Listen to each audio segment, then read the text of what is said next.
Ah, bueno, primero es un placer enorme estar en Colombia otra vez.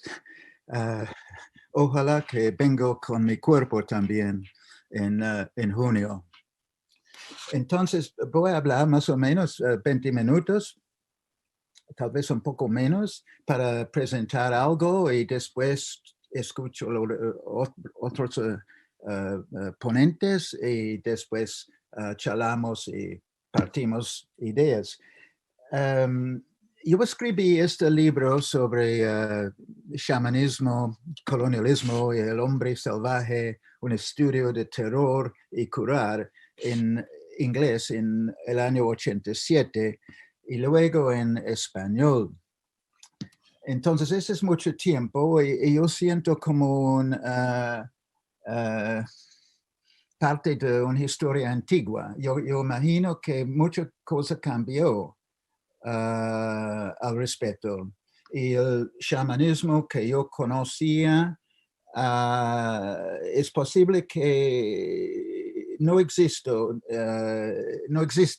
en la forma que yo conocí, aunque yo estaba siempre visitando la parte alta de los Amazonas hasta cuando, hasta 2009, algo así.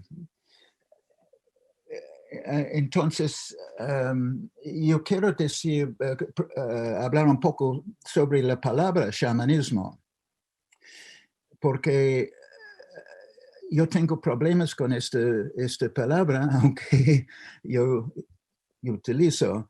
Chamanismo, como yo entiendo, es una palabra de una cultura tungus en Siberia, ahora es Rusia, ¿no?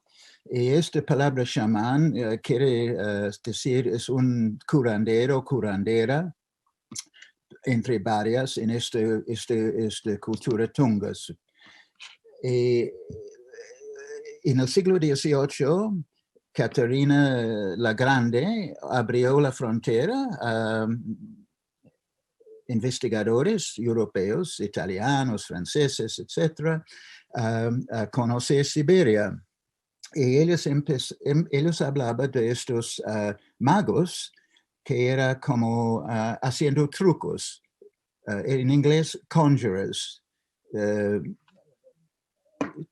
Es decir, que se puede sacar piedras, puede sacar culebras del cuerpo, reemplazarlos, pueden hacer operaciones sobre el cuerpo, abrir el estómago de un hijo, llevar algo y después coserlo. Tal vez el truco más grande fue cambiar el sexo. Entonces, hombres llevando a ser mujeres, mujeres, etc. Bueno, parece a través los siglos y las décadas, esta palabra chamán se extendió de Siberia por las Américas. Y cada vez yo creo que tenía otro sentido. Y hoy en día la palabra es muy común y se concentra en una capacidad, pongamos, espiritual, más en la naturaleza, pongamos, que en la metafísica religiosa, como entendemos en el occidente.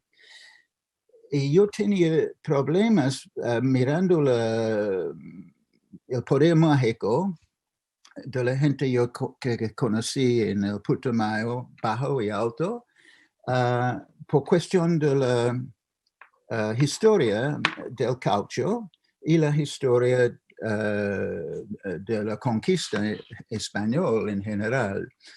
Y me puso a pensar mucho que el chamanismo, este poder fantástico, pongamos, es vinculada con el racismo, que una persona que está bajo la humanidad, bajo la civilización, también tiene un poder sobrenatural. bajo natural y sobrenatural. Estas dos cosas siempre andan juntos. Bajo natural, indígena, negro, como sea, inclusive en un sentido mujeres en general, son como animal, pero también son sobrenatural. Esta es mi idea. El hombre salvaje es un cuento, una leyenda europeo que contiene esto perfectamente. Personas salvajes que viven en los bosques, entre las ciudades, es muy como bruto, estúpido, puede hacer relámpago, puede hacer clima mala, puede asustar y dañar las vacas y todo eso. Y puede ser bueno capturarlo y aprender sus secretos. Y hay varias imágenes de eso por Bruegel y otros. Bueno, esta idea del hombre salvaje sirvió para mí para pensar en el chamanismo, o pongamos curanderos, o pongamos curacas, como gente que tiene historia, los raíces de la historia vienen en las relaciones entre los superiores y inferiores, entre los blancos y los indígenas, entre los blancos, negros e indígenas, para ponerlo muy sencillo. Yo tenía una idea después muchos años, porque yo estaba metido en eso como de 72 hasta el libro 87 y siguió hasta el fin del siglo, pensando yo en la conquista europea. Presentó tres ramas religiosas, tres ramas mágicas. Uno de Europa, uno de África y otro de los indígenas.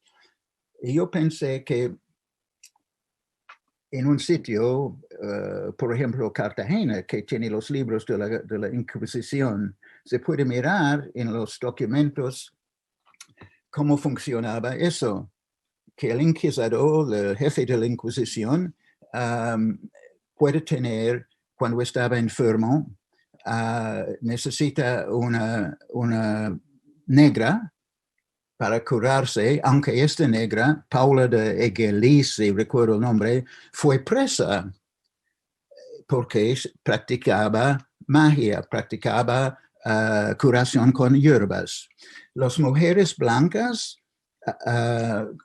buscaban magia para controlar sus maridos y preguntaba a las negras en la cocina si puede ayudar a las negras que tenían sus hierbas de los indígenas en las afueras. Entonces, estos tres grupos siempre tenían una idea, parte en la, pongamos, realidad y parte ficticia. Parte en la realidad, tanto una proyección que el otro o la otra tiene un poder. Y es una proyección. Yo proyecto que el indígena tiene poder, que la negra tiene poder.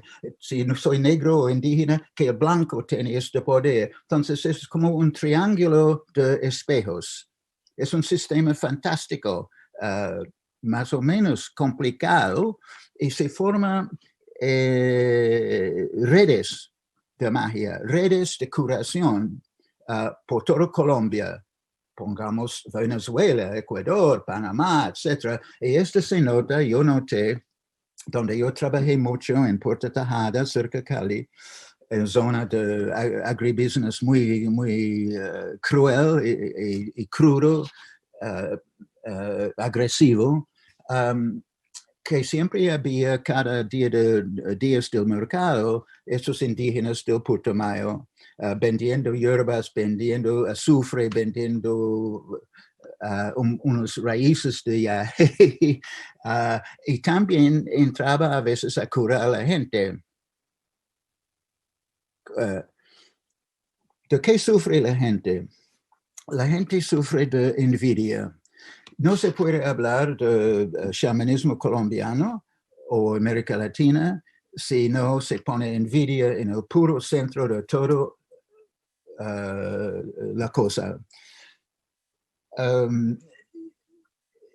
Yo creo que los turistas que van a Perú a tomar yagé con el ayahuasca se llama, con los shipibos y todo eso, viven en otro nivel, otro planeta, otra realidad. No tienen ninguna idea de la fuerza de la brujería, no la fuerza de la envidia, que en varios sentidos controla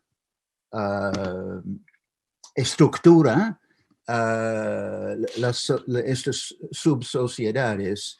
Y nosotros en Nueva York, nosotros blancos, nosotros, etcétera, la envidia yo creo que es muy importante, pero no en nuestras vidas, pero no reconocemos. Este es otro problema para discutir. Entonces, yo quería no sé es la palabra, diluir, añadir, mezclar la historia con el famoso chamanismo, con los curacas. Yo no puedo mirar el poder del curaca como una cosa que queda lo mismo a través de los siglos o los milenios. Más bien yo pienso que este poder es un microcosmo de una historia local, puede ser un pueblo, puede ser un valle, que siempre obviamente tiene contactos con las regiones más grandes y más grandes. Bueno, este es más o menos un perspectivo general que tengo, una filosofía. Yo quería hablar un poco sobre mi primer encuentro con chamanismo.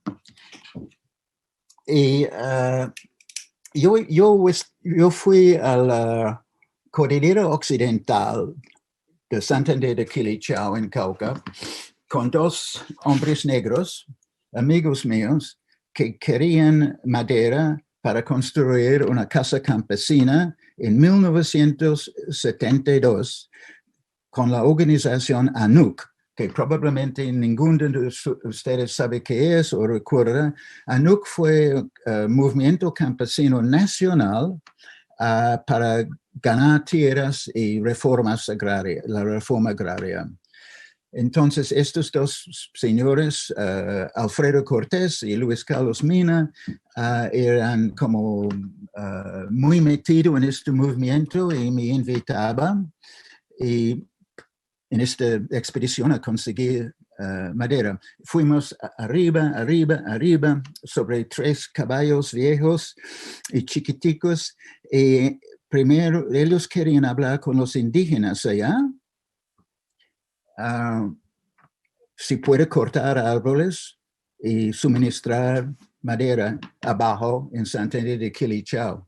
Por los días del mercado, los campesinos pueden dormir, etc. Pero primero tuvimos que hablar con el jefe de la hacienda, un Antonio Zúñiga. Now, Zúñiga tenía sus siervos, como en la época feudal. Él tenía, como no recuerdo bien, 7 o 8 familias indígenas de la cordillera central. Y ellos trabajaban para él y tenía 2 o 3 días para ellos. Bueno, me preguntaba, ¿y tú qué haces? Y Zúñiga fue es difícil decir, ustedes entienden, no es rico ni pobre, y fue trabajador. Y me preguntaba, ¿y tú qué es? Yo he dicho, bueno, historiador, y antes fue médico. Y me dijo, sí. Entonces, yo tengo mucho dolor en el estómago, a veces no pueden dormir. ¿Qué puedo hacer por eso? Hablamos y yo pregunté, ¿y qué hago? ¿Qué tratamiento tienes? Me dijo, bueno, cuando es muy malo, yo voy bajo la montaña, bajo, coge el bus para al sur de Colombia, Pasto. Quedo la noche, coge otro bus y voy abajo, abajo, abajo al Putumayo. Y ya tengo un indígena. Y este indígena yo quedo con él y él me cura. Y cuando siento fuerte, buena salud, yo regreso. Entonces, una semana después, perdón, cuando yo estoy regresando con mis dos amigos, me explicaba que él está hablando de maleficio, que él piensa que él tiene magia mala, brujería, maleficio. Bueno, 2 semanas después en el mercado en Santander de Quilichao, yo he visto uno de los siervos medio borracho. Y yo pregunté, muy atrevido, yo pregunté, buenos días, ¿cómo estás? Oiga, el amo dice que está embrujada. El amo dice que tiene maleficio. ¿Quién está haciendo eso? ¿Piensas tú? Y me contestó con una sonrisa así, los mismos compadres. Entiende. El jefe tenía compadrazgo con sus obreros. Cuando estás mal, piensa que ellos están haciendo maleficio contra él por envidia, van al indígena de Amazonas y regresa para explotarlo más. Y lo más que explota, lo más que utilizan maleficio contra él. Entonces, esto para mí fue un choque, una sorpresa, una maravilla, porque yo estaba muy marxista en esa época, todavía soy un poco, me pensó, ¿qué decía Carlos Marx sobre eso? La lucha de clase con magia y el papel de la envidia, ¿qué papel tiene eso en un país como eso? Entonces, esta fue mi introducción y ya hablé mucho y tengo muchas otras cosas para contar. Yo quería decir que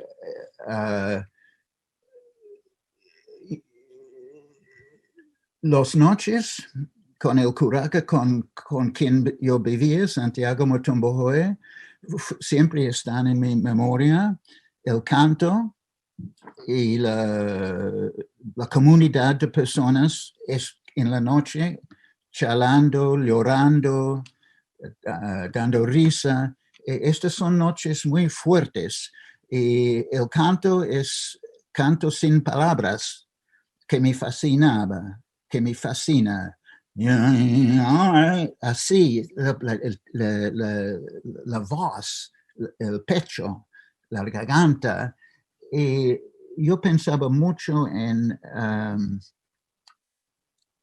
lo que yo conozco como Dada en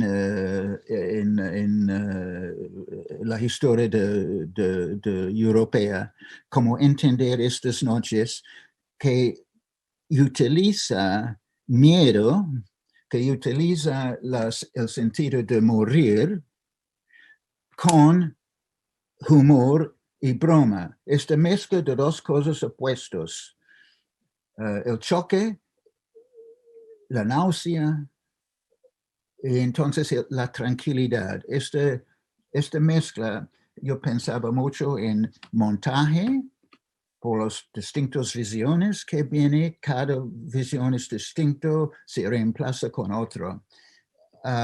Y será imposible hablar de este chamanismo si no tiene este canto, esta cuestión de montaje, esta cuestión de contrastes, como un juego poderoso cuando quiere contestar una pregunta obvia y clave, que es ¿cómo cura? ¿Cómo explica el poder de curación? Y para mí fue, bueno, varias cosas, pero más que todo a través de estas noches como obras del arte, un arte colectivo, podemos decir, un arte en lo cual el chamán comparte parte del trabajo con unos enfermos. No es una persona, son varias. Entonces, yo tengo muchas cosas más para charlar, pero termino aquí para escuchar mis compañeros. Bueno, puedo hablar de dos episodios recientes. Bueno, recientes en estos últimos 10 años de mi vida. Primero fue cuando comencé a estudiar la medicina alternativa a través del sonido. Después, el tomar la experiencia y llevarla a la obra artística. Y finalmente descansar de todo ello, porque conforme más me iba introduciendo el tema, me di cuenta que ya no podía ser tan valiente, ¿no? Porque es un tema muy difícil, sobre todo porque no es ciencia, no es institucional y eso siempre puede traer problemas, ¿no? Entonces tú tienes que decidir. Yo creo que muchas personas de las que he aprendido se mantienen en un perfil bajo y entiendo por justa razón por qué. Cuando me introduje, yo no sabía qué estaba pasando, y más bien sabía que cuando tienes las ganas de compartir, algo increíble sucede. Y en ese momento se empezó a acercar mucha gente que me empezó a decir, oye, espérate, ten cuidado con esto, con otro, aprende a protegerte, aprende y existe todo este mundo que no ves, ¿no? Y quedé fascinado conforme fui descubriendo que existe un mundo sutil, ¿no? Y curiosamente en esa búsqueda, bueno, apareció la radiestesia, que muchas veces aparecían estas personas con su pendulito y empezaban a darme una perspectiva del mundo energético. Ahí aparece una imagen de un hombre con una horquilla, porque eso es como la imagen más popular de la radiestesia, y ciertamente aún aquí donde vivo es una finca compartida, familiar, y el pozo de agua, cuando buscamos un excavador, el excavador necesita al maestro de la radiestesia para que encuentre el mejor río subterráneo. Y fue increíble que pudimos haber encontrado ello. Sí, esto que vemos aquí abajo es un péndulo que yo hice con una rama. Me di cuenta que no existen objetos mágicos, sino que existe una naturaleza física, energética en cada elemento natural. La madera es neutra, a diferencia de los cuarzos o los metales, que yo les tengo más respeto y más cuidado, ¿no? Ese diagrama que está ahí, bueno, es un círculo y esto es muy habitual en los radiestesistas que utilizan la sanación, y ellos lo que hacen es colocar una serie de respuestas múltiples abiertas en un abanico de opciones, y yo me aventuré a medir el sonido. Primero con instrumentos de música reales, o sea, que existen, que son, vamos, tangibles, y eventualmente bajo estos protocolos empecé a ver si existía la posibilidad en la cual las personas pudiéramos tener alguna conexión o algún tipo de vibración en nuestro cuerpo. Y claro, ahí tienes el péndulo de madera. Yo me di cuenta que existían estos sonidos dentro de nosotros. Uno de ellos es el tinnitus, este zumbido en el oído que yo al día de hoy sigo escuchando, y cuando mi emoción cambia, también cambia el sonido que escucho, ¿no? Y alguna vez tuve oportunidad de asistir a ceremonias con plantas sagradas y este sonido se amplifica y lo puedes escuchar y se vuelve una guía y sabes que ese sonido está dentro de ti, ¿no? Es muy, muy tremendo. Curiosamente, en estas búsquedas, en estos viajes, bueno, esto que está aquí, es una manita muscaria que me encontré en Medellín, en el Parque Arví, y me aventuré vamos a ver si podemos encontrar una frecuencia equivalente al estado o a la frecuencia que emana esta planta. Y lo hice por varios días. conforme se va secando el hongo, entiendo que es ideal para comerse. Entonces andaba en el hotel cuidando que no me la tiraran a la basura, me salía con el honguito a la calle, andaba con él así caminando, que tomara el sol, regresaba al hotel y en una de esas pues, me lo tiraron, ¿no?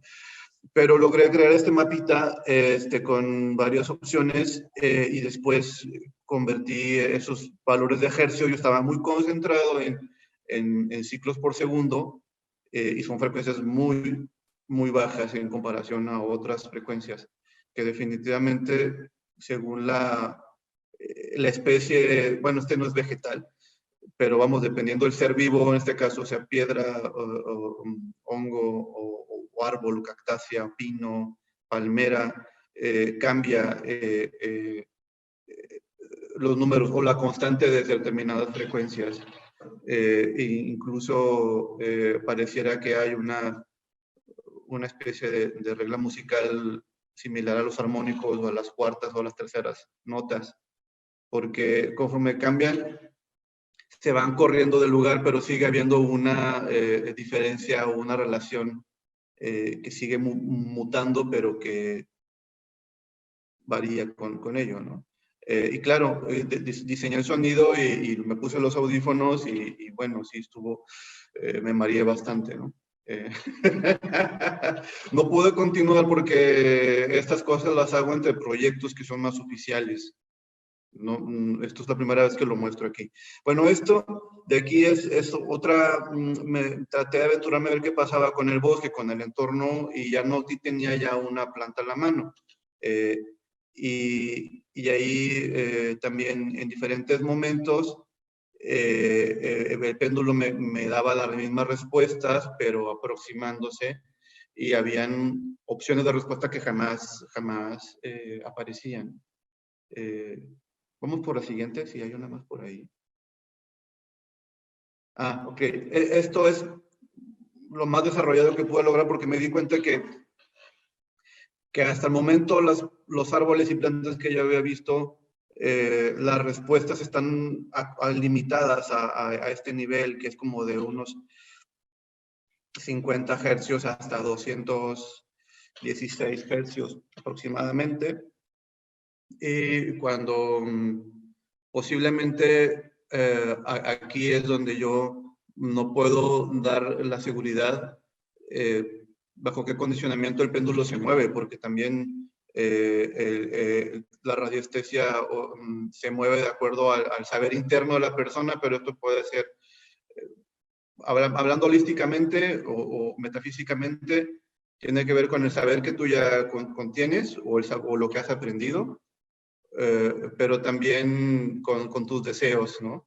Entonces, a veces el ego, los sueños o las ideas comienzan a proyectarse en ello. Entonces, eso es la parte más difícil que podemos hacernos en México. Se llama una chaqueta mental, que es una cosa donde tú estás haciéndote paja ilusiones con esto, ¿no? Entonces, para ello es muy importante hacer meditaciones y estar muy conectado y saber que el ego no es un obstáculo, y muchas veces, conforme más me fui emocionando, fui perdiendo esa conexión, en que tenía que dejarlo por momentos. Y por momentos luego tuve que buscar a amigos y enseñarles, compartirles o buscar a expertos que me pudieran dar como similitudes. Y sí habían momentos en que las respuestas se parecían. Pero ciertamente soy una persona crítica que también es muy crítico consigo mismo. Entonces, de hecho, estoy abierto a que me hagan pedazos en cualquier momento. Esto fue muy interesante. Esta es una piña de árbol y también utilicé la piña como péndulo y apareció también una constante, de igual manera.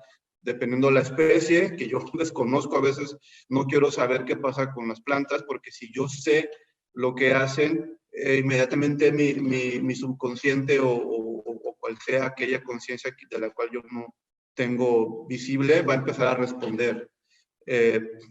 Entonces sí, cuando se trata de coníferas, hay una respuesta similar en relación de números. O sea, como ciertos comportamientos que ahora es un poco difícil de explicar. Vamos por una siguiente imagen. Ya no hay. Vamos a la siguiente carpeta. Ajá. Ah, excelente. Esa que está ahí, justamente en el bosque de Chapultepec convoqué a algunos amigos y conocidos que quisieran explorar, utilizar los péndulos y hacer una comunicación con los árboles, pensando más en lo que el árbol necesita. Y aquí esta amiga preguntaba sobre si le dolía al árbol que rayaran corazones o letras en la corteza, ¿no?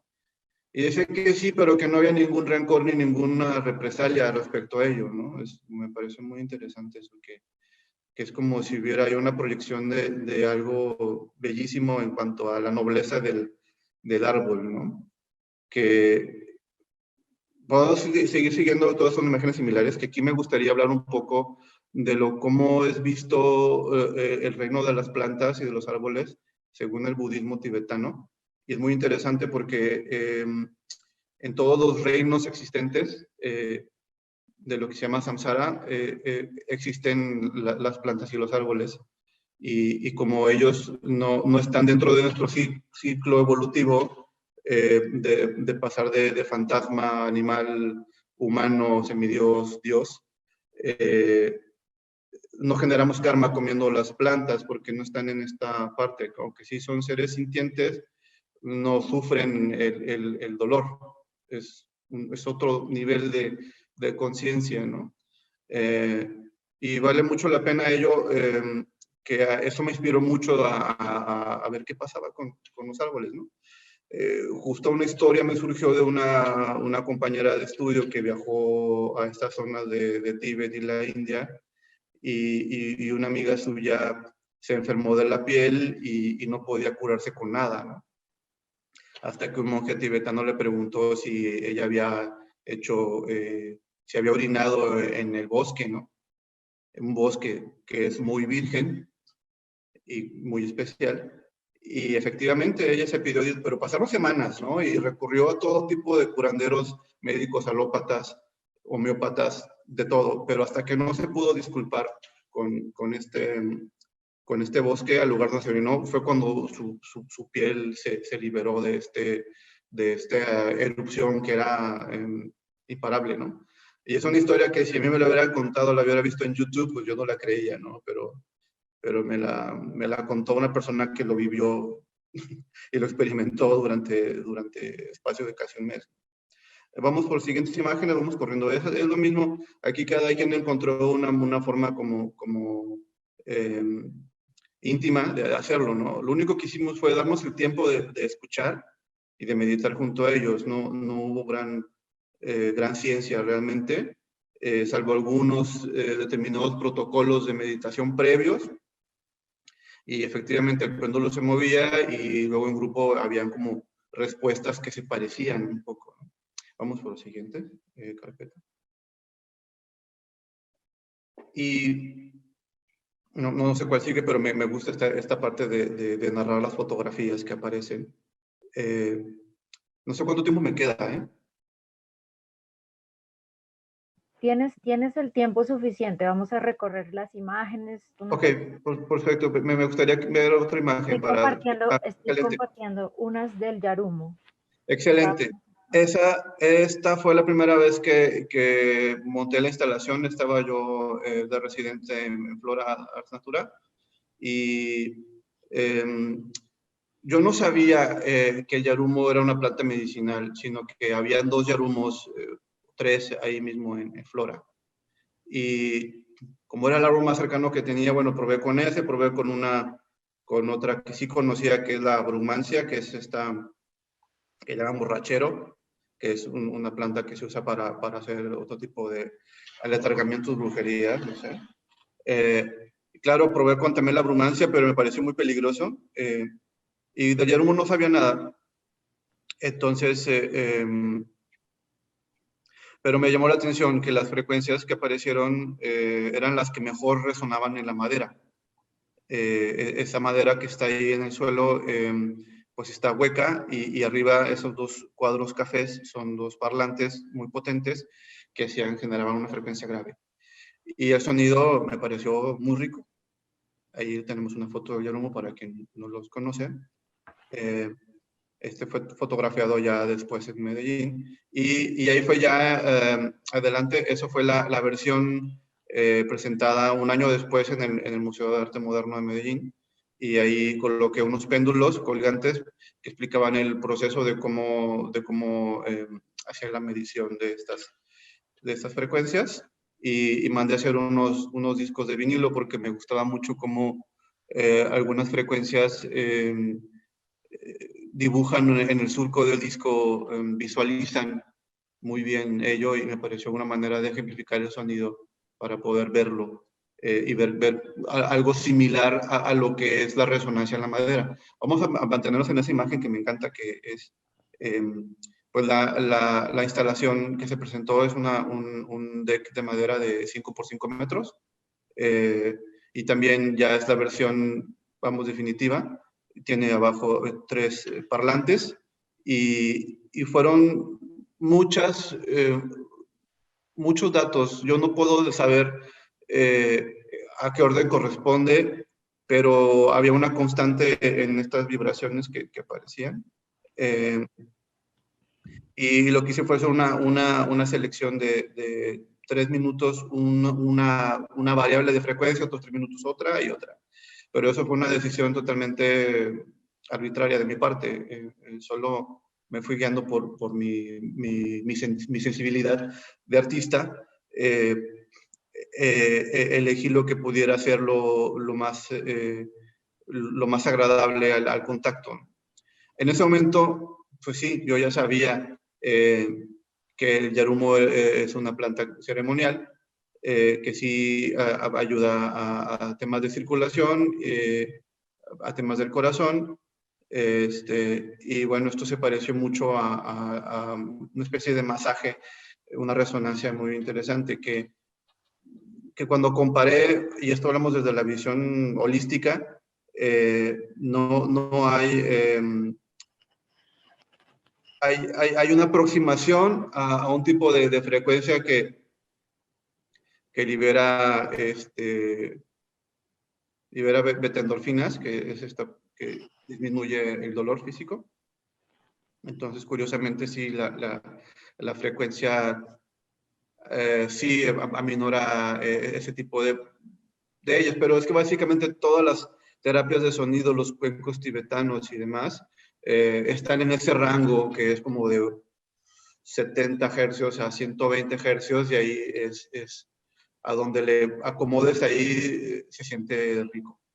O sea, no hay mucho, no hay mucho lío. Hay otro tema que son las ondas beta, alfa, pero bueno, aquí apareció. Y hay que hacerlo lo más objetivo con ello, ¿no? Porque al final esto es una instalación sonora con una aproximación a una experiencia más introspectiva, que se parece a la experiencia de la sanación energética. Pero finalmente, pues es muy difícil prometer algo porque cada persona tiene una percepción totalmente distinta y conforme llegas al lugar, pues va a ser diferente. Pero, pues curiosamente, las frecuencias que aparecieron en el yarumo, pues se parecen a estas frecuencias terapéuticas y es muy difícil que alguien no se resista a experimentarlas. Creo que eso también es importante decirlo. Y ahí tenemos otra imagen más. Bueno, ahí a veces el fotógrafo no tiene la pasión del artista y pues solamente la foto y vámonos. Pero porque no se ve el gráfico, el dibujo, ¿no? Aunque agradezco mucho que las fotos son buenas, pero pues al final es eso. Y ya tenemos, ese es el yarumo que fue nuestro, pues fue el que encontré porque es un poco difícil de encontrarlos también. Y sí, ahí me estuve por espacio de muchas horas, hacía descansos, volvía y rectificaba efectivamente era el movimiento del péndulo y no el del aire, o era una cosa que pudiera ser una proyección mía también, que eso es latente todo el tiempo. Ajá, vamos a otra carpeta. ¿Podríamos compartir un poco de sonido luego? Cuando gusten, sí, el audio que me pueden mostrar ahí la carpeta. Sonidos tenemos aquí Amanita, Antiquia, Flor Blanca, Piña, Berlín, Tabaco, Valle de Cocora. Bien, pongo la de tabaco, está muy agradable. Creo que esa, en un círculo de palabra, agarró un pedacito. Inmediatamente, pónganse audífonos porque estas frecuencias no se escuchan en los parlantes de la computadora ni del teléfono celular. Así que hay que ponerse unos audífonos de caso porque son frecuencias como de 90 hercios, una cosa que... Entonces, un momento, pongo el sonido y comparto Anvil. ¿Listos? Sí, excelente, ahí está sonando. Bien, y yo, esa imagen del Anvil, bueno, así es como es el nombre que se le da en algunas zonas de Colombia. Bueno, es una preparación, más bien. Y justamente donde... Quiero ver cómo está... tiene a un lado las respuestas que yo coloqué. Entonces coloqué el tabaco, lo unté en el papel y a un lado empecé a hacer las anotaciones de lo que encontré. Y ahí lo tenemos, son frecuencias muy agradables, muy relajantes. Y claro, debo decir que no todo el tiempo estoy en esa sincronía de poder conectar. De hecho, conforme más lógico comienzo a hacer, más difícil me resulta. Es muy, muy extraño porque hay muchas prácticas meditativas que ayudan a llevar la mente hacia el corazón, ¿no? Y ahí es donde te vuelves un canal para sanar o para, vamos a hacer magia en este caso, ¿no? Y definitivamente son el agua y el aceite. Conforme tú quieres juiciar esto, resulta muy difícil explicarlo desde la objetividad. Sí, además... Se siente sí, se está escuchando. como un om profundo, pero más sutil, ¿no? No la voz humana, sino como una vibración así, como de otra naturaleza, ¿no? Totalmente. Y sí, permiso para seguir hablando porque de hecho se puede escuchar ambas cosas claramente porque están en dos canales totalmente distintos. El sonido del tabaco es como...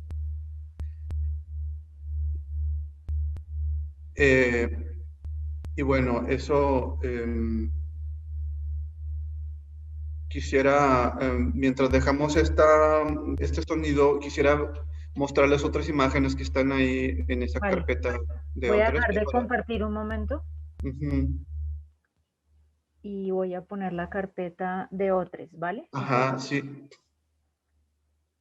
Para que... Para concluir esta parte, porque ya quiero terminar y es como, porque es muy bonita esa y es como cómo se presentan algunas obras que fueron producidas en ese tiempo en el cual hice esta práctica con Yarumo, ¿no? Ya compartí, vamos a ver qué más. Excelente. Vale. Bien, ahí pues es la manita muscaria que me encontré. Y ese disco fue un disco de vinilo que ya quien quiera verlo, yo creo que lo voy a subir a mi página pronto para poder ver cómo las ondas de sonido se ven en el surco del disco, ¿no? Y fue esa la intención de poder ver si encontramos alguna manifestación física, visual, ¿no? De lo que pudiera hacer esto. Y sí, se ven estas ondulaciones de ella. Me encantaría volver a continuar con ello porque, pues sí, me gustaría estar en contacto con alguna persona que trabaja con esas ceremonias para poder trabajar y hacer un trabajo de sinergia más claro. De igual manera, esto lo hice con un árbol que me encantó, que no quise saber nada sobre él. y es cerca de donde yo vivo.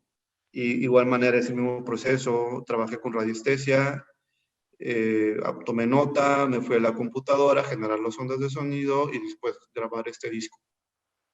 Y se aprecia otro tipo de formas, otro tipo de sonidos, es otra respuesta muy diferente. Vamos por la siguiente. Esta me encantó y quisiera dejarla aquí. También en 2017, los pocos viajes que hice, me lancé al Valle de Cocora y me fui con el pendulito tocando cada palmera y viendo a ver si la lista de respuestas había una relación entre cada una, ¿no?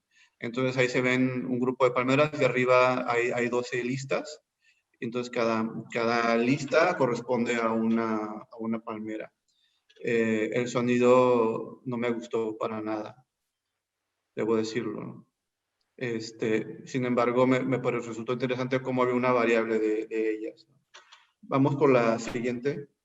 Esta imagen fue una colaboración que hice con otro artista y amigo de Suiza, Johannes Willy, y él me invitó a hacer un trabajo de colaboración con su instalación, y yo colocamos unas cuerdas entre un pino muerto y otro, y por medio de radiestesia hice una afinación en las cuerdas para poder hacer un instrumento con ello. Y fue muy interesante las primeras horas, porque después las cuerdas comenzaban a vencerse y nuevamente había que volver a afinar, pero fue muy interesante porque aparecieron escalas pentatónicas que pues, yo ni idea cómo surge, hasta que el péndulo comienza a decirme que sí, comienzo a afinar y veo la respuesta y resulta que las notas hay una relación entre ellas, ¿no? Es una forma de entrenamiento que hice yo con los instrumentos hace mucho, de poder permitir que el péndulo sea mi indicador para encontrar una relación armónica, ¿no? Que también aparece en las plantas, pero como digo, posiblemente sea una sensibilidad mía más que una cosa, o una cosa que tiene que ver con ambas. Eso es algo que también vale la pena profundizar e investigar sobre ello. Creo que a mí me encantaría realmente que así fuera. Y esta es otra más, este es el mambe, que es hoja de coca con yarumo, que también teníamos en este círculo de palabra. Entonces también agarré un pedacito, le dije a este chico que llevaba la sesión, pues que me regalara un poquito. Entonces lo que hice fue embarrar con mi dedito en el papel y obtener esta respuesta que también pues es material que no está publicado en ningún lugar. Sin embargo, quien quiera acercarse a conversar, dialogar sobre ello, yo estoy encantadísimo. No sé si hay alguna más por ahí. Sí, claro, es la misma imagen de la piña con ello, que incluso lo que escuché fue lo que más me gustó. Y aquí tengo un tatuaje de la piña, ¿no? En relación a la experiencia, perdón.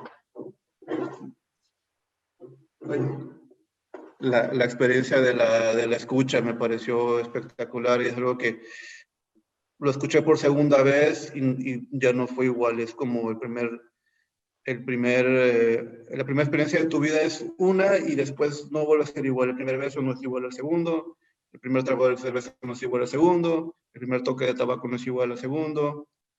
Y así hablamos de una cantidad de otras drogas, legales e ilegales. Lo que es más interesante es que estás trabajando con plantas que tienen mucho poder y tú mismo lo sentiste, ¿no? Al trabajar los sonidos. Vamos después a volver contigo para que Esteban nos cuente el tema del fermento, porque hemos entrado cada vez más como en un otro mundo, ¿no? Con estas vibraciones. Y Muy bien. Esteban, ahora el fermento. Gracias, Daniel, eres increíble. Cuéntanos tu experiencia ahora con la fermentación y las plantas y la sabiduría indígena. Bueno, pues antes que nada, muchas gracias por la invitación. Saludar así a los territorios, allá al norte, a Michael, a México, a el Anahuac. Y bueno, a todas las personas que están detrás de la pantalla que seguramente están fermentando, ¿no? Todas estas ideas en su conciencia, en su manera de percibir. Pues yo me siento en un sándwich bastante particular porque pues no soy ni antropólogo, tengo cierta vertiente hacia el arte, pero más que todo pues me considero un cocinero, un fermentador, y a diferencia de Daniel y de Michael, pues yo no he trabajado mucho ni en la academia ni en instituciones. El trabajo que he venido haciendo en los últimos años es muy empírico, muy autodidacta, muy vivencial, ¿no? Muy de eh, buscarle respuesta, o más que respuesta, buscar desde la curiosidad y desde el autocuestionamiento, autoinvestigación, maneras de comprender el paradigma que vivimos hoy y pues todo lo que cargamos, ¿no? Como seres humanos de este tiempo tan complejo. Justamente tenía una frase por aquí de la respuesta de Ken Kesey, de los 60. Él dice, la respuesta nunca es la respuesta. Lo que realmente es interesante es el misterio. Si usted busca el misterio en lugar de buscar respuestas, siempre va a estar buscando. Nunca he visto a nadie que realmente encuentre la respuesta. Ellos creen que la tienen y por ende dejan de pensar. El trabajo es la búsqueda del misterio, evocar el misterio. Plantar un jardín en el que extrañas plantas crezcan y misterios florezcan. La necesidad de misterio es mayor que la necesidad de una respuesta. Por aquí está tronando. Y bueno, yo quería invitar a la gente que está escuchándonos que haga de pronto como un recorderis mental de cuándo fue la última vez que vio algo efervesciendo, ¿no? La efervescencia que la vemos cuando echamos un Alka-Seltzer en agua, pero que también la vemos cuando un alimento empieza a descomponerse, y que a la vez sucede sin darnos cuenta cuando las hojas del bosque caen y se empiezan a compostar, ahí hay una efervescencia.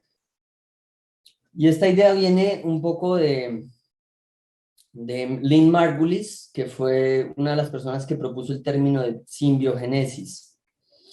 Entonces, digamos que llego a la fermentación en un momento de crisis de mi vida. Estudiaba en España ciencias gastronómicas y me cansé de ese tipo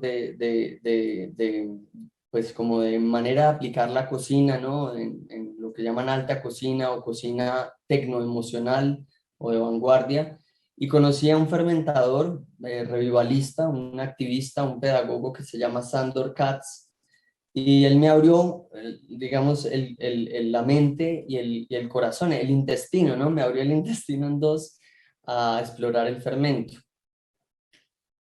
Y empecé a buscar y bueno, encontré estas teorías que hablaban, ¿no? De la arqueobacteria, de los estromatolitos, de esos seres unicelulares de donde venimos, ¿no? Como nuestros ancestros. Cuando uno dice una ceremonia o está leyendo de chamanismo, el ancestro, ¿no? El ancestro común. Uno se imagina a un anciano o a una anciana, pero no, resulta ser que el ancestro común más lejano es un organismo unicelular que se fermentó y que pues dio paso a todo lo que hoy vemos vivo, ¿no? Y desde ahí me empecé a cuestionar un poco, bueno, ¿cómo es que hoy en día dejamos de fermentar, dejamos de alimentarnos con alimentos vivos y cómo se podía otra vez como volver a ese alimento vivo en la cotidianidad? Pasaron muchos años de la cocina para llegar al fermento en las comunidades indígenas, pero ya hacía unos 9 años venía como divagando y entrando un poco a navegar estos mundos del chamanismo, que en su momento empezó como en el pseudo chamanismo y en el neo-chamanismo, o los chamanismos degenerados. Y el fermento me fue llevando a unos encuentros donde empecé a encontrar que habían unos puntos de encuentro entre el alimento y la etnomedicina o la medicina ancestral. En Colombia el fermento es bastante particular porque el fermento en el mundo entero, pero en Latinoamérica representa, es símbolo y sobre todo es un eje de las luchas y de la reexistencia de los pueblos, ¿no? La chicha fue un alimento que se prohibió en su momento con el fin de popularizar la cerveza y generar rentabilidad y se denigró, se dijo que la chicha embrutecía, que la chicha volvía afeminada a la gente y dejamos de tomar chicha.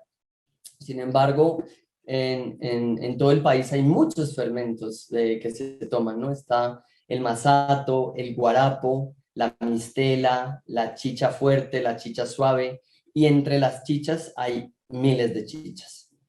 Entonces, de la universidad cogí la mochila, pasé un momento muy difícil de mi vida y como contra viento y marea dejé la universidad. Mi mamá me apoyaba, mi papá me decía, bueno, ¿y usted qué va a hacer de la vida? ¿De qué va a vivir? Pero sin embargo, de parte de los dos recibí como el empuje, ¿sí? Decirme, bueno, vaya a ver qué es lo que usted quiere. Y empecé a viajar, que ha sido como la investigación empírica, a visitar comunidades en Guatemala, en México, en el Amazonas, y a encontrar que había una relación bastante íntima en este tema de lo ceremonial, de lo ritual, de la sanación y de la chagra, el cultivo y el alimento. Algunas de las comunidades con las que he podido compartir durante este tiempo son bien variadas y están en diferentes lugares. Esto fue tostando semillas de cacao en Sucumbíos, en Lago Agrio, con la comunidad de los Secoya. Los Secoya son unos tucanohablantes de la familia de los Cofanes y los Siona, muy afectados por todo el auge petrolero y por muchas otras bonanzas. Y allá estuvimos una semana con un botánico que se llamaba Jonathan Weisberg, conociendo un poco de esas maneras culturales de ellos y tomando grandes cantidades de yagé. Muy diferente a lo que yo había conocido hacía muchos años en el neochamanismo. Esto fue recientemente en México con los chinantecos, la comunidad de la selva de la Chinantla detrás de Oaxaca. Ellos trabajan la medicina del cacao y el patastle, que es el cacao blanco. Y aquí está doña Dionisia, que es una madre cabeza de familia, que justamente usa el fogón como un vehículo medicinal. Utiliza el alimento para transmitir ese legado cultural que se ha ido perdiendo. Ya son muy pocas las personas que todavía mantienen ese vínculo, ¿no? En las comunidades. Digamos que hay una paradoja y en muchas ideas, en muchos postulados de Michael, yo comparto ese peligro que hay hoy en día, bueno, del diálogo de los mundos. Esta foto es bien particular. Esta fue mi época de lo que yo llamo taititis aguda, como en medio del turismo espiritual. En un momento se me encrispó la piel y se exacerbó aquello que se aferra al ego. Entonces quería la corona, quería el collar de jabalí y quería volverme un taita, cosa que a mi papá le sorprendió y quedó completamente en shock.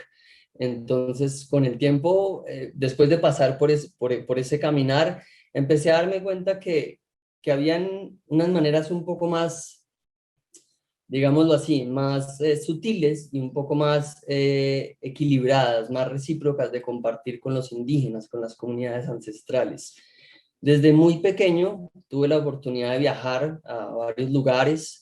Digamos que como varios que estamos aquí presentes y que nos están escuchando, pues vengo de un paradigma de privilegio, ¿no? De lo que llaman hoy día white privilege, en cierto sentido. Pero fui muy curioso, ¿no? Y como que le metía la boca a la teta y me vestía de plantas y cuando íbamos a la selva, lo primero que quería era jugar con los niños de las comunidades. Y esto vino de un amor que era la pasión de mi mamá, quien era una foodie antes de que existiera la palabra foodie. A ella le encantaba viajar por los sabores y de ahí la palabra gastronautismo. Luz Helena Montoya se llamaba, falleció hace unos años. Sin embargo, parte de lo que hacía en su vida era, después de los viajes, traía ingredientes muy raros, muy extraños, y cocinaba con ellos. Hacía, digámoslo, como una alquimia muy matriarcal, y utilizaba la cocina como un medio de cohesión, un medio de acercar a las personas.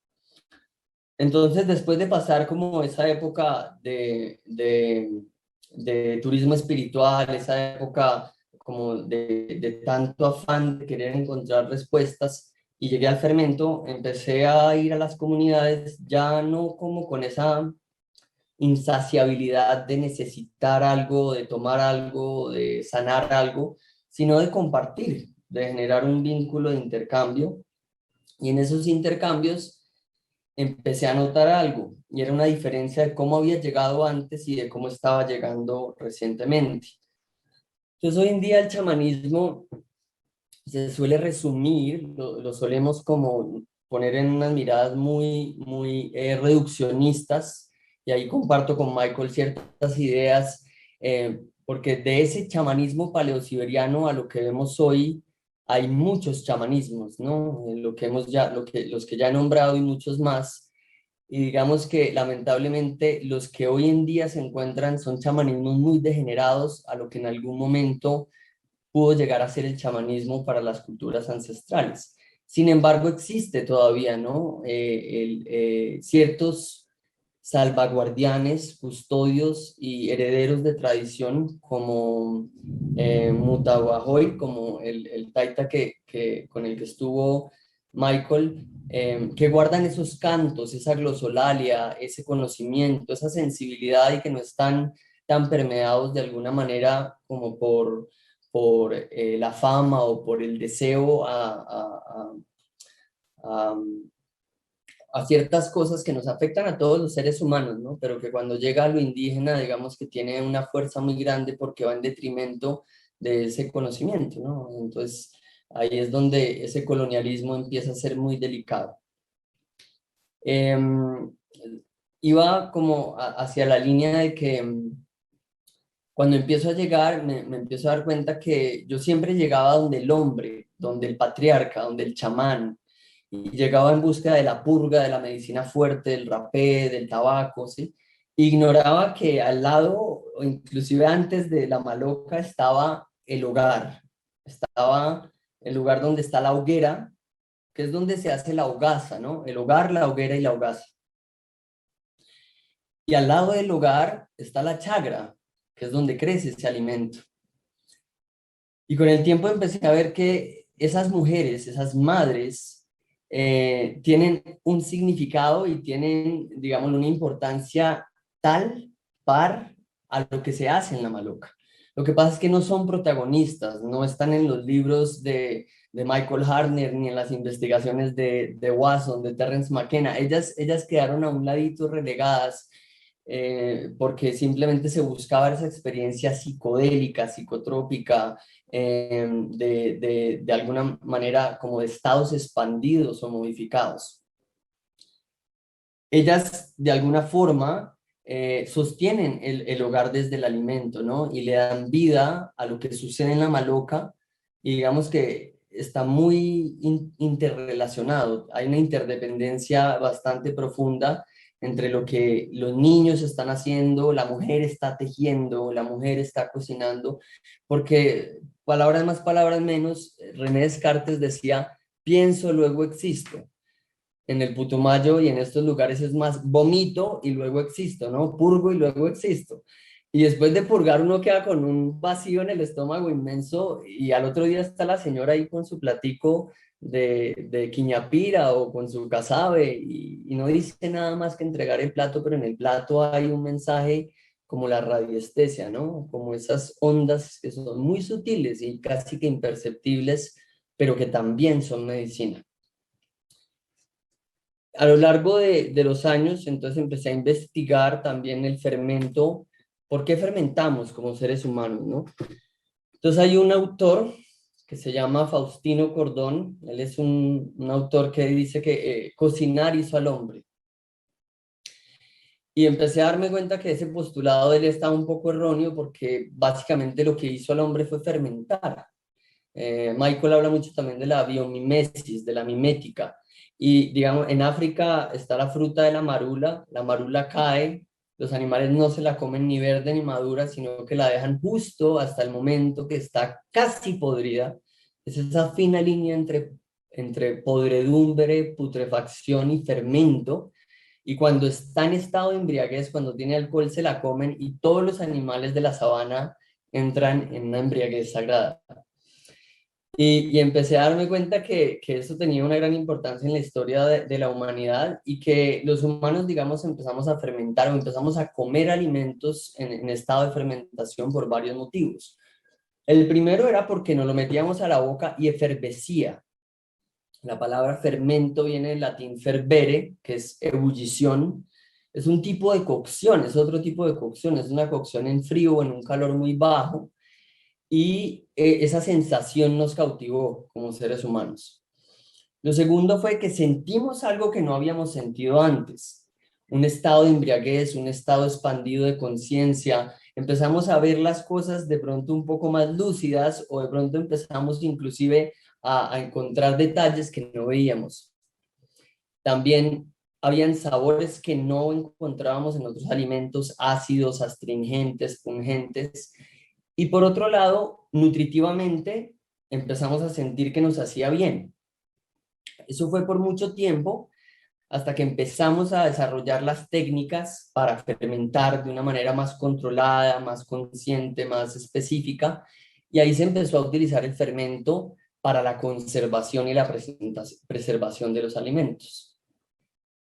Es muy particular porque culturas, países y sociedades que han sufrido, por ejemplo, de la guerra, como Corea y como Alemania, en su historia está evidente de que pudieron sobrevivir muchísimas personas comiendo alimentos casi putrefactos, pero que aún estaban vivos.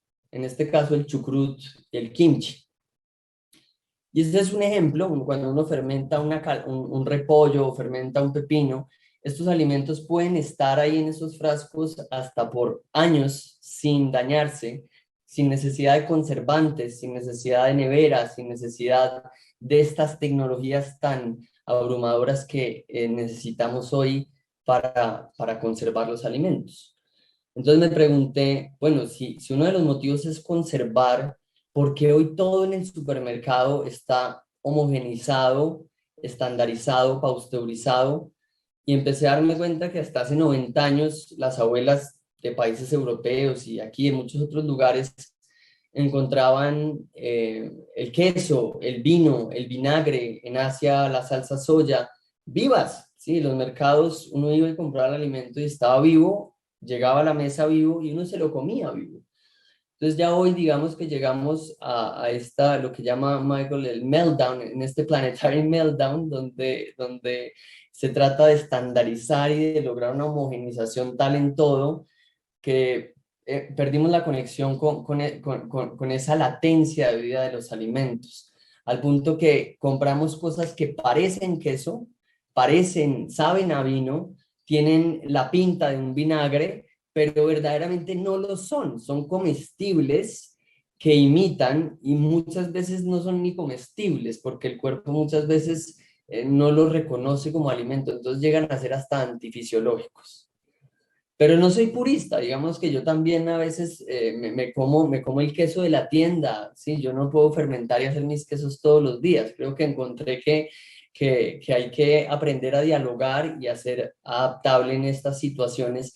Y las comunidades indígenas tienen una fuerza de resiliencia bastante particular en esto, ¿sí?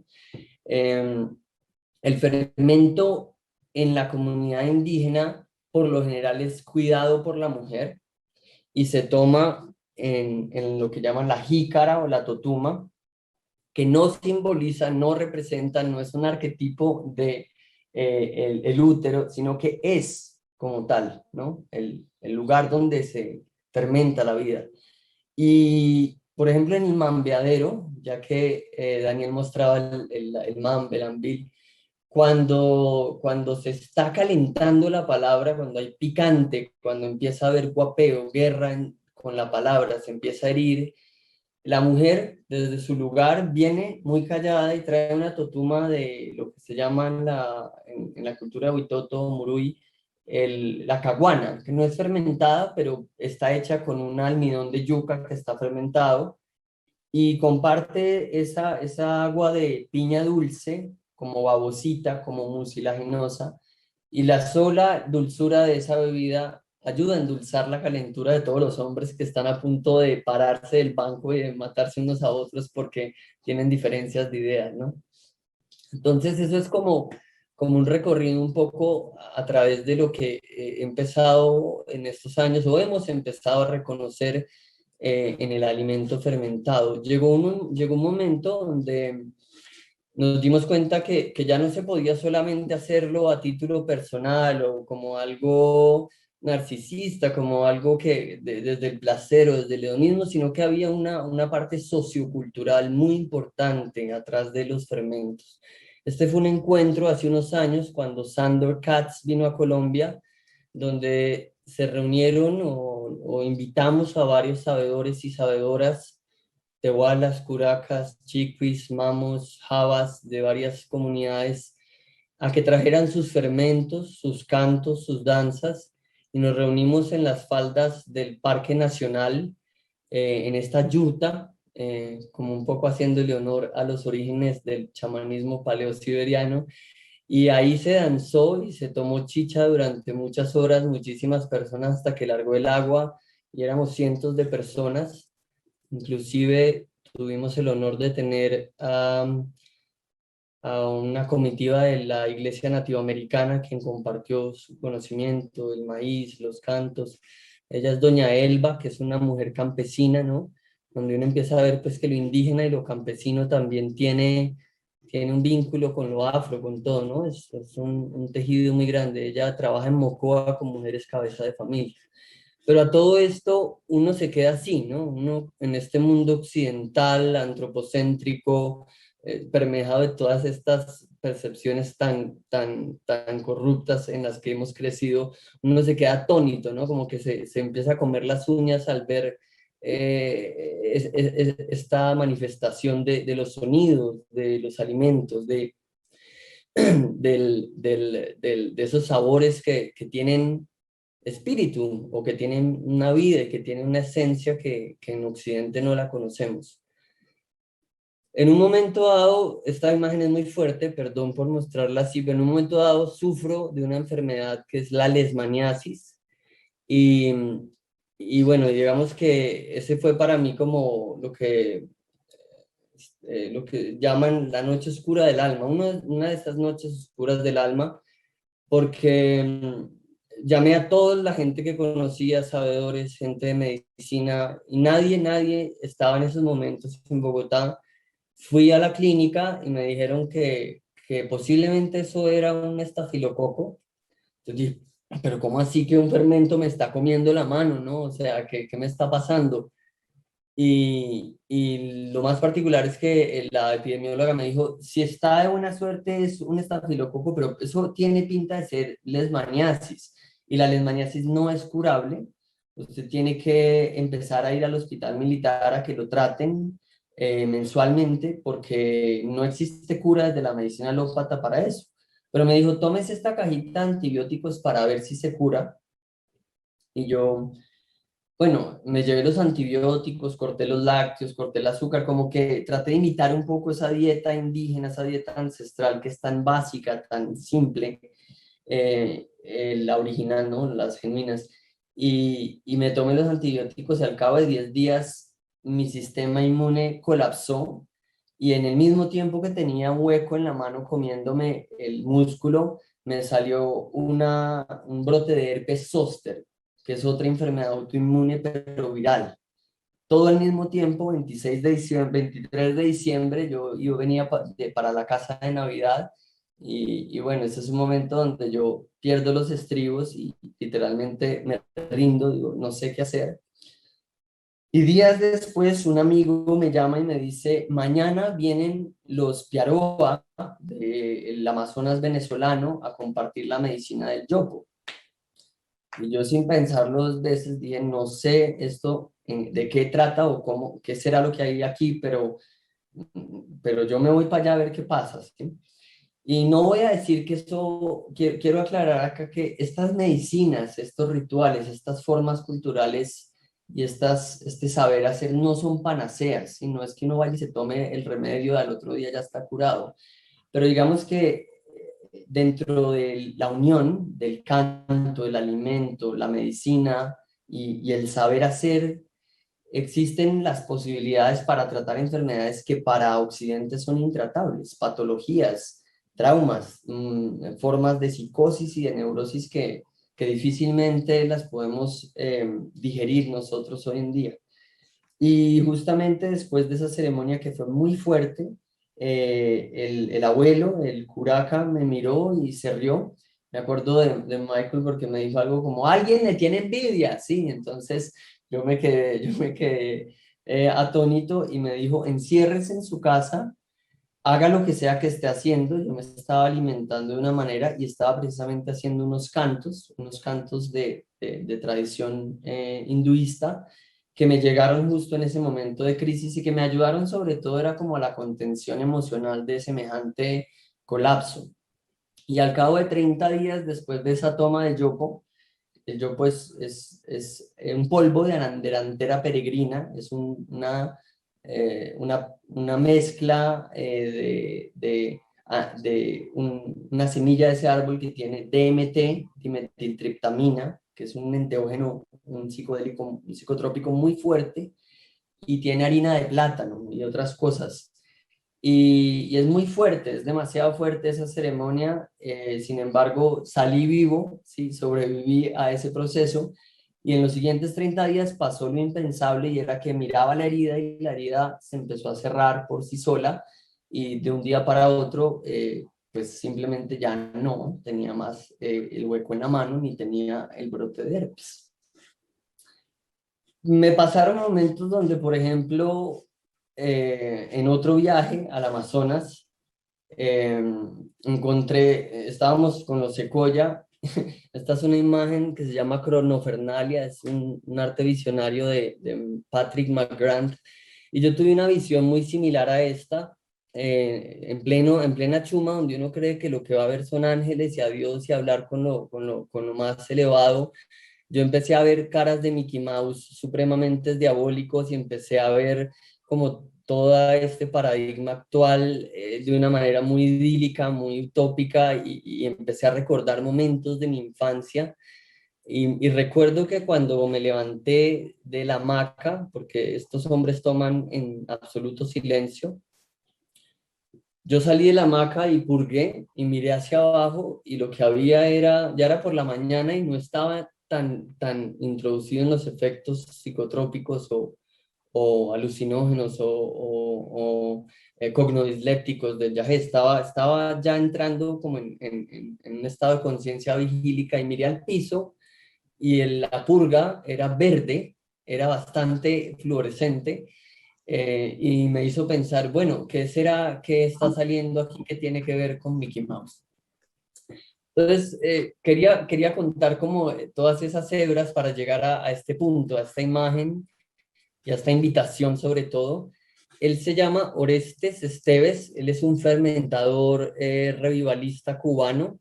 En medio de toda la crisis de Cuba, de ausencia pues de muchas cosas que no existen allá, encontró que los condones eran un elemento de lo que yo llamo transformación de alimentos postapocalíptica.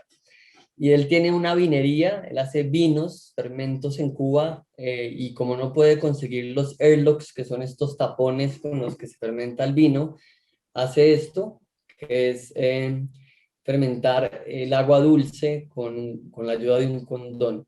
Este es un guarapo envinado o una hidroguarapo. Esto es guarapo con jugo de fruta y azúcar. que uno deja fermentando durante 15 días y literalmente tiene una bebida embriagante casera bastante sutil, pero a la misma vez como con algo que hemos perdido, que es el sabor de la casa. Entonces, pues hay mucho más que me encantaría hablar, pero por el momento voy a dejar por ahí. Bueno, nos dejan con unos capítulos muy largos, no estamos conociendo tantas cosas de el fermento, el sonido y la antropología. Yo quisiera es como concluir en un tono rápido y que de pronto Sebastián hagas una última pregunta a Michael y ustedes reaccionen pues a las obras de los demás rápidamente para despedirnos. No, pero la pregunta que yo tenía no era rápida. Ese es el Pues la dejas abierta, la puedes dejar abierta. La pregunta que yo tenía era, pues yo estoy viendo con mucho entusiasmo que somos un grupo de viajantes, ¿no? Que somos personas que hemos llegado a este tipo de conocimiento no desde nuestra juventud, no es la historia de nuestras familias, sino después de nuestras vidas, como que encontraron todos estos conocimientos.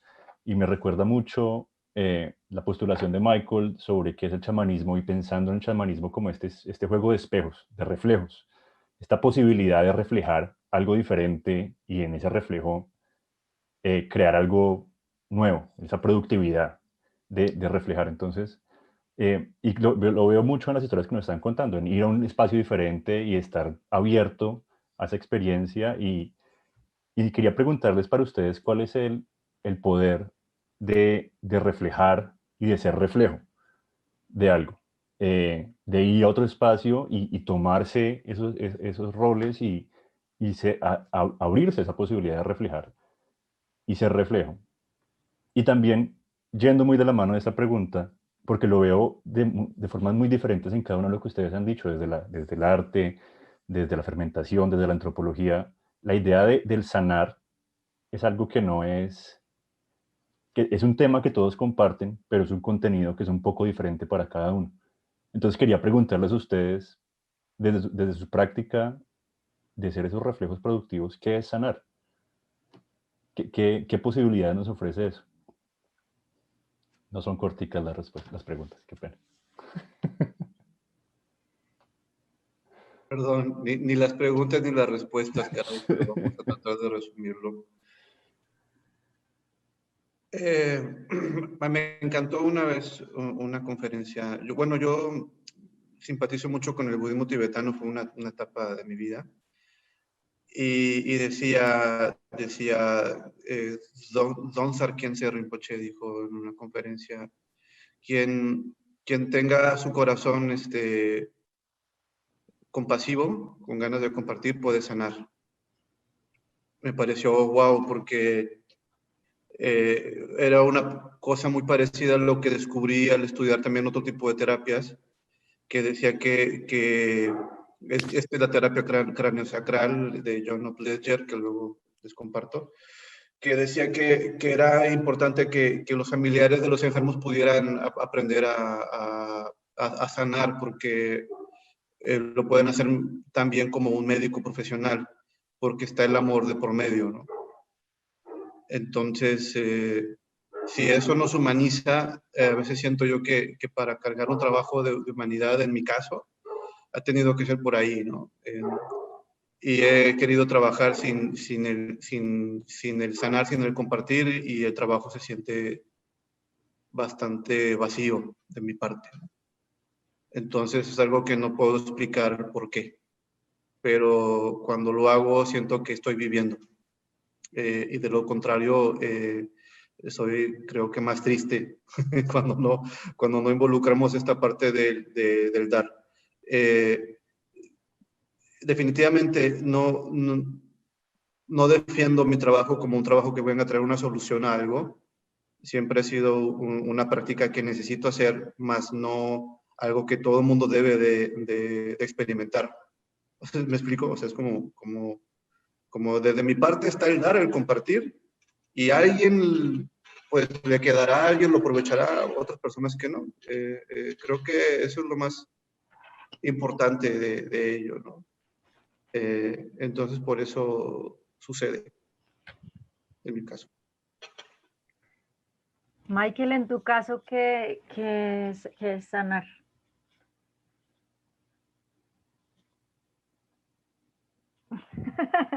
Michael, no te vimos, estás en silencio. Aunque de pronto es el performance. No, me gustaría que Sebastián habla un poquito más, puede profundizar tu pregunta sobre la cena. Cenar. Si quieres que profundice mi pregunta sobre qué es sanar, pues sí, la pregunta va muy de la mano de cómo a través de este ejercicio de ocupar otros espacios y otros seres, de imaginarnos que podemos ser diferentes, que es como va muy de la mano del chamanismo. ¿Cómo nos podemos imaginar un mundo diferente y nuestra intervención en acercarnos un poco más a este mundo diferente? El arte nos permite imaginar algo. La gastronomía nos permite habitar otro espacio de nuestro ser y de compartirlo con otras personas. La antropología nos permite otras reflexiones sobre el mundo que nos rodea, y usualmente la antropología que escribimos es muy sobre las heridas que se viven en este mundo. También querría saber si dentro de la antropología del chamanismo, dentro de la antropología que nos invita a reflexionar sobre cómo reflejamos a otras personas y cómo nos reflejamos a nosotros mismos y otros seres, ¿qué promesas del sanar habitan ahí? Sí, la idea de cenar juntos es un modelo fuerte, ¿no? La gente puede mantener sus diferencias, pero también se pueden compartir. Esta es la idea, como entiendo.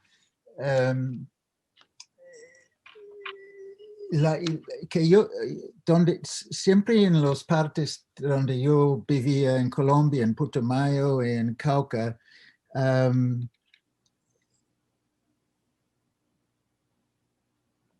yo he visto que la gente come aparte. La mujer que cocina come de la olla.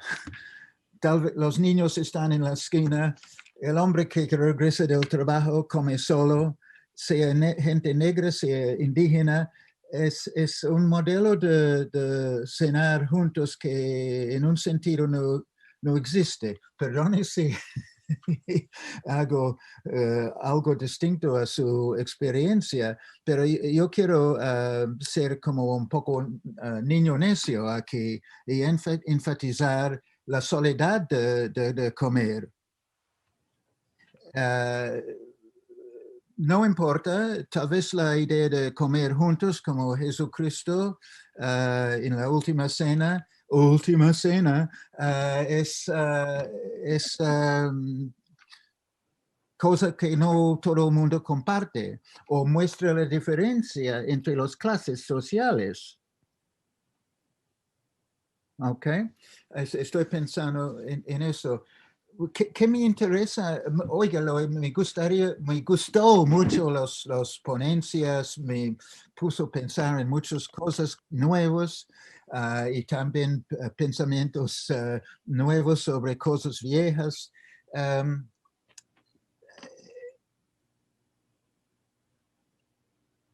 No sé si molesto, pero a mí parece que para mí la cuestión de curar toca mucho más la cuestión mental, la cuestión psicológica, la cuestión psicocultural, los juegos con los cantos, los juegos más que todo que no escuché hoy, no mucho, la importancia del cuento. No, en Australia, donde yo nací y regreso, etc., los indígenas hablan todo el tiempo, y los blancos que viven con ellos hablan todo el tiempo sobre el cuento. Yo recuerdo una mujer que vivía mucho con indígenas en el nordeste de Australia, por ejemplo, contándome que va a regresar al centro del país, el desierto, para ganar unas moneda y trabaja como consultor en arte indígena, que tú sabes es la gran industria de los indígenas allá, más que todo mujeres. Y me decía a un lado, tú sabes que the black fellas don't really get the money story. ¿Cómo puede traducir eso? Porque el encanto está en el idioma, pero la idea es, esa gente no entiende el cuento de moneda, pero en inglés tiene una fricción fuerte. They don't get the money story. Pero es decir que cada cosa es cuento. Y ustedes tal vez ahora es un poco tarde que la gente no habla de García Márquez, ya pasó la moda, pero qué gran tradición tiene Colombia sobre los cuentos y cuentistas. Yo creo que en todas las clases sociales. Pero yo recuerdo muchas noches en bares o tiendas, verdaderamente, en Bogotá, gente a las 6, las 7, las 8, más que todos los hombres, obvio, en estas tiendas, contando. Bueno, me gustaría decir que en estas noches de Yahé, que yo llamo noches de Yahé, que llama ceremonias, etc. Esta cuestión de cuento de la vida es importantísimo. Por ejemplo, una persona viene al chamán curaca y te explica por qué está allá, que no, la plata entra, pero sale, la niña está enferma, no puede, esta zúñiga que no puede dormir, tiene dolor del estómago y tiene todo un cuento sobre eso. Es parte de la ceremonia. Otra cosa con la ceremonia que yo enfaticé y quiero enfatizar es la interrupción. No hay un 1, 2, 3. No hay un ritmo o un ritmo sencillo. Toma el remedio, alguien tiene una reacción, otra persona tiene otra reacción, una gente llora, otra gente tiene problemas de vomitar, etcétera, etcétera. Y entonces es más como una cadena de interrupción, una cadena de huecos que se llena con acciones emocionales y historias. Especialmente con este Yahé, estimula mucho, yo creo, la imaginación. Obviamente en una forma muy literal, que es imagen, picture, ¿no? Pero también imaginación de pensar cosas nuevas y a veces ponerlos en palabras, a veces mirar, y este es mi próximo punto, el enemigo, el envidioso. Y por eso digo que aparte de las plantas, aparte del mismo Yahé ayahuasca, póngalos por un lado. Esta cuestión de lo malo y lo bello en las relaciones con vecinos, con los hermanos y hermanas, con el padre y padrastro, etc. A mí parece, yo no soy gran psicólogo tampoco, pero a mí parece tan clave y es el trabajo con esta energía de las relaciones que no cabe bien. Y la gente entonces empiezan a pensar en esta cuestión de envidia. Entonces, tal vez mi punto final, porque hay muchas cosas para charlar, pero tengo que finalizar, es que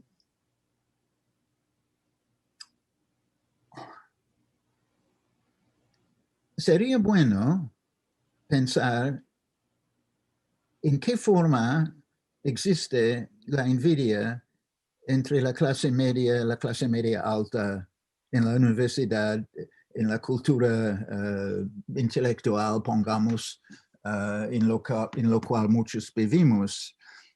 Porque yo creo que es un hecho de la vida social que no reconocemos bien. Hace 400 años, sí, pero se puso por abajo con la nueva psicología, no sé, del siglo XIX, del siglo XX. Tú sabes la cosa, en inglés dicen the 7 deadly sins, los pecados, los 7 pecados mortales. ¿Qué papel, qué fuerza tiene hoy en día? Parece más de la Edad Media. Y no sé de todos los 7, pero la envidia yo creo que existe muy fuerte entre nosotros, pero no reconocemos. Y la astucia o la belleza del Putumayo, por ejemplo, es reconocer eso. Pero también se puede decir, es muy paranoica también. Es como una gente sospecha demasiado, puede ser muy dañoso, ¿no? Muy dañino. Bueno, hay muchas cosas que discutir y quiero resumir eso. Para mí la fuerza en la cosa que llamamos shamanismo queda con este psicocultural y a veces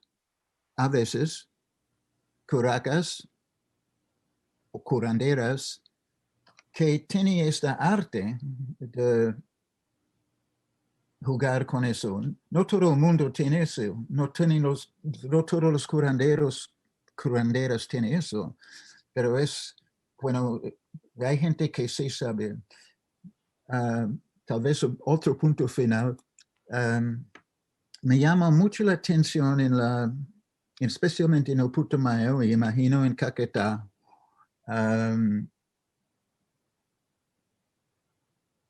la fuerza de la broma y la risa. Este hombre que figura tanto en el libro mío, Santiago Motumbo Joy, fue muy, siempre está con chistes, ¿no? Los pacientes vienen con chismes, el curandero contesta con chistes, pongamos así. Pero tengo que enfatizar eso, el gran sentido de humor. Y tú conoces el nombre de Pierre Clastres, ¿no? El francés, antropólogo francés, tenía mucha fama con su crónico de los Guayaquil y de los arqueología de la violencia, la sociedad contra el Estado, estos 3 libros. Él tenía un artículo en la sociedad contra el Estado que se llama ¿Por qué? ¿Por qué? ¿Por qué rizan los indígenas? Why do Indians laugh? Es un poco grande la pregunta, pero es muy bonito y muy bien puesto. No lo sabemos, yo creo. Eso es una respuesta muy difícil. Es complicado saber por qué se ríen, pienso. Pero eso está bien, ignorar el misterio del que habla Esteban. ¿Qué en poquitos minutos para ti, como qué es sanar? Yo creo que comparto muchas perspectivas y palabras postulados que se han dicho. Con Daniel tengo una empatía grande porque también me he acercado de a poco al budismo tibetano y a lo que yo, más bien a lo que Elías Capriles, que es un autor, el autor de este libro que se llama Chamanismo y Dzogchen, habla como metachamanismo, ¿no? Que es más allá de lo que conocemos hoy como chamanismo. Y Elías ahí comparte algo interesantísimo y era que la gran parte de la crisis que vivimos hoy en día, de los problemas sociales, culturales, relacionales, espirituales, si se puede decir así, provienen de esta exacerbación del dualismo, ¿sí? En el sánscrito es marikpa, en el tibetano es avidya, a o ma son negadores y vidya y rikpa quieren decir sabiduría. Entonces son como tres ejes donde se habla que eh, se ha estado exacerbando esa dualidad, ¿no? Por ejemplo, cuando Francis Bacon dice, he venido aquí para hacer entender que el ser humano ha de extender sus fronteras más allá de lo prometido en la naturaleza. Entonces se dice desde esta visión tibetana que los tres tipos de negación de la sabiduría, el primero es la ignorancia de nuestra verdadera condición, debido a un estado de estupefacción que ha acompañado a los seres sintientes desde tiempos sin comienzos. El segundo es la dualidad sujeto-objeto, y el tercero es la dualidad forma-figura-fondo. Pero todo esto es teoría, digamos que a lo que voy es a que la empatía y lo que Eduardo Wilson llamaba como biofilia es un eje central para poder trascender este dualismo que es de alguna manera la raíz de muchas de estas situaciones, de esta envidia que vivimos hoy en día. Yo siento que sanar es ponernos también en los zapatos del otro, pero no solo ponernos, sino caminar un poquito para ver cómo le tallan, ¿sí? Encontrar unas maneras donde haya una reciprocidad, una restauración recíproca más clara entre las clases, entre las diversas maneras de pensar. Sanar, creo que para cada persona significa algo diferente y se manifiesta en la vida de cada quien de manera diferente. Ahora, la pregunta como la plantea Sebastián es muy interesante porque es el espejo, ¿sí? Y desde esa relación de espejearnos, hay algo ahí que vale la pena recalcar, y es que de nada sirve si yo voy a sanarme o a querer sanar algo desde el yo céntrico, desde el egoísmo, desde la importancia personal, porque no estoy pensando en los otros que están, o más bien no estoy dejándome permear por eso que otros también están viviendo en ese mismo estado vibratorio de la enfermedad, de la patología, de la psicosis. Entonces, la sanación, desde mi camino, creo que viene siendo el cúmulo o la interacción, ¿sí?, de varios procesos que nos permiten transformar la percepción.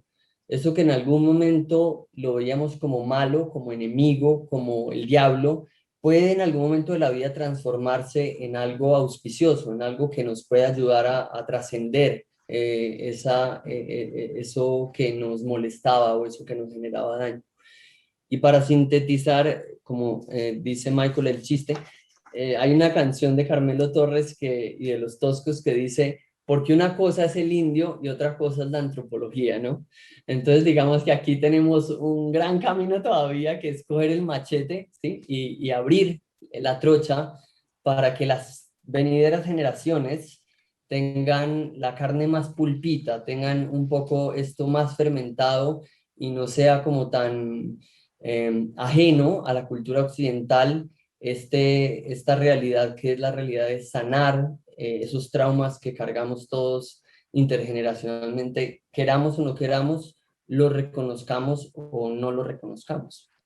Sí, y yo quería como poder de pronto cerrar con una voz que era Esteban, la voz de la abuela que tú conociste para hacer tu video sobre el tucupí.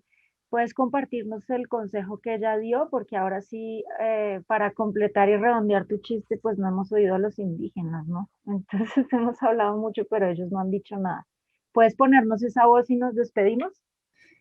Y digamos que esta abuelita, que es una abuelita Murui, sabedora de la yuca. Cuando fuimos al Amazonas a conocerla y nos compartió un poco de la historia de la yuca, nos contaba que ella sufrió muchísimo, muchísimo. Ella vivió la era de la cauchería y nos sorprendía cómo en medio de todo lo que había sufrido se nos estaba abriendo a nosotros como occidentales, compartiéndonos sus cantos, su medicina, su alimento.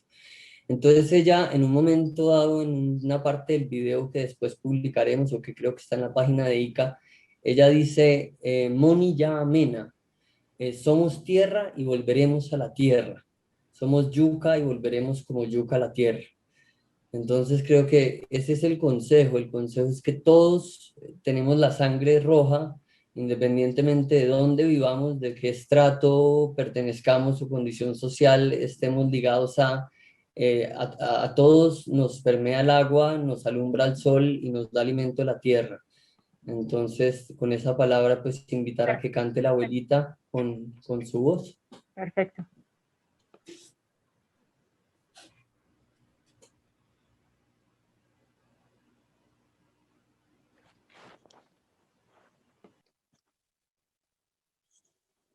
¿De quién es esta imagen?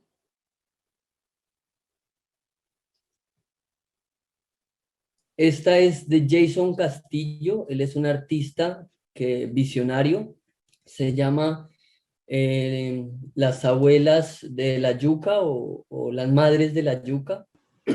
Si quieren, les voy a leer lo que dice el canto. Este canto lo tradujo Juan Álvaro, de la Universidad Nacional de Leticia. Entonces, el Echeverry. canto... Sí, Juan Álvaro Echeverry, sí, él no lo tradujo y dice así lo que la abuela va a compartir. Aquí te lo tengo, sí. Esperamos que traduzcas y lo ponemos. Listo, ya está aquí, estoy aquí encontrando la traducción, listo. Entonces, la abuela mandó este canto, recién salíamos de la pandemia, porque ellos pasaron unos momentos muy, muy difíciles, y cuando estaba saliendo de la pandemia mandó este canto y decía bueno, que este canto era un canto de maguaré. El maguaré es ese tambor grande que tocan ellos en ciertos momentos para llamar al mambeo. Estoy aquí llegando a la traducción. Bueno, dice así, la transducción sin repeticiones dice, cuando duele dentro del cuerpo de la criatura de Hitoma, dentro del cuerpo el que hace doler es la voz de Yurama, que hace mucho ruido. Luego dice Kirudema, que debe significar algo parecido, dice Juan. Y al final dice, eso es todo. Esta es mi palabra, Esteban. Listo, escuchémosla.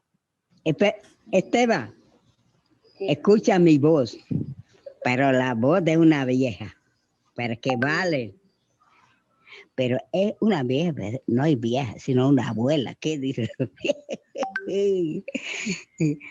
Mira, escúchame, yo voy a dar un canto, pero ese canto es en una sagrado, pero yo, parte de mí, yo lo voy a sacar afuera. Escucha que les voy a iniciar palabras. Abimona ero hitoma urube isirenamo. Abimona ero hitoma isirenamo.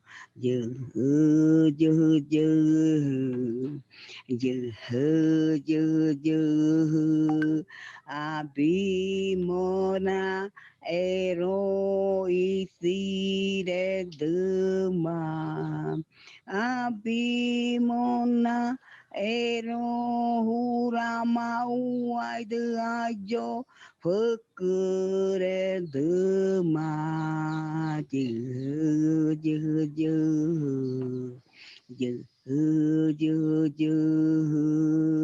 Abimona ero hurama ma uai de ayo fukure de ma abimona ero hura ma uai de ayo kibure de ma chữ chữ chữ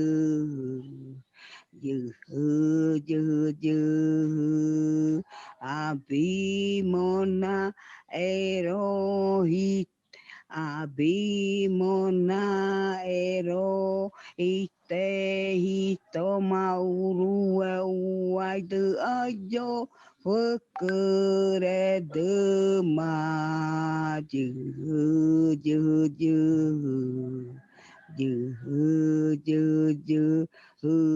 aquí hakanu Estebanu kwe uai. Bueno, entonces con esta hermosa voz de sabiduría que nos regala Esteban, pues quiero despedirlos a todos y esperar que nos volvamos a encontrar en alguna ocasión para oír la música, probar el fermento, tener a Michael en presencia, no en carne y hueso, y a todos ustedes. Entonces, muchas gracias y nos vemos en una próxima ocasión. Okay, chao. Agradezco. Adiós, muchas gracias por la invitación. A todos un gusto. Chao, Chao. chao. Chao.